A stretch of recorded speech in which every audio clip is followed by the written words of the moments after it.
ఒక భయంకరమైన అడవి, కొండల మధ్య ఒక గ్రామం ఉంది.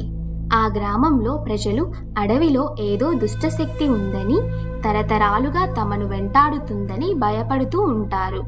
ఆ గ్రామంలో సుమతి అనే ఒక అమ్మాయి తన కుటుంబంతో నివసిస్తుంది. ఆ అడవిలో ఉన్న దుష్టశక్తి వలన వాళ్లకు ఒక శాపం ఉంది.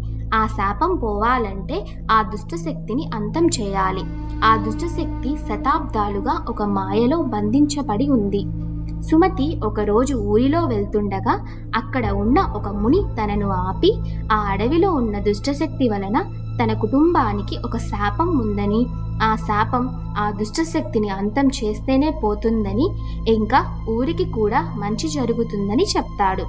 ఆ ముని మాటలు విన్న సుమతి తన కుటుంబాన్ని ఆ శాపం నుండి విముక్తి చేసి ఊరికి కూడా మంచి చేయాలని నిర్ణయించుకొని ఆ దుష్టశక్తిని అంతం చేయటానికి అడవిలోకి బయలుదేరుతుంది.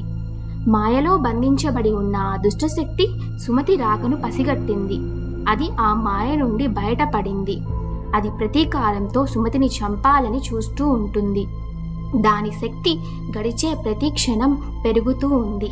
దుష్టశక్తి మేల్కొన్నప్పుడు విధ్వంసం చేస్తుందని గ్రామస్తులకు తెలుసు. సుమతి తన పూర్వీకుల నుండి వచ్చిన కత్తితో ఆమె చీకటి అడవిలోకి వెళ్తూ ఉంటుంది. ఆమె వేసే ప్రతి అడుగు అదే తన చివరిది అని అనిపిస్తుంది. కానీ సుమతి వెనక్కి తగ్గటానికి నిరాకరించింది. దుష్టశక్తిని నాశనం చేయటానికి ముందుకు కదులుతుంది. సుమతి ఒక గుహలో దుష్టశక్తిని చూస్తుంది. ఆ గుహలో సుమతి దుష్టశక్తితో తలపడుతుండగా అడవి కంపిస్తుంది. ఆ దయ్యం తన శక్తినంతా సుమతి మీద ప్రయోగిస్తుంది. కానీ సుమతి భయం మరియు సంకల్పం నిండిన గుండెతో శాపాన్ని ఛేదించడానికి ఇదే తన చివరి అవకాశమని తెలుసుకుని తన శక్తినంతా ఉపయోగించి పోరాడుతుంది.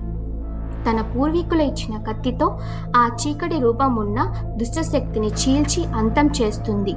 ఎట్టకేలకు సుమతి కుటుంబంపై శాపం తొలగిపోతుంది. కానీ ఆ భయంకరమైన జ్ఞాపకం మిగిలిపోయింది. సుమతి తన గ్రామానికి తిరిగి వెళుతుంది. సుమతి ఎంతో సంతోషిస్తుంది. దయ్యం అంతం అవటంతో ఒకప్పుడు అడవి అంటే భయపడే ప్రజలు ఇప్పుడు గ్రామంలో ఏ భయం లేకుండా స్వేచ్ఛగా సంతోషంగా నివసించడం మొదలు పెడతారు.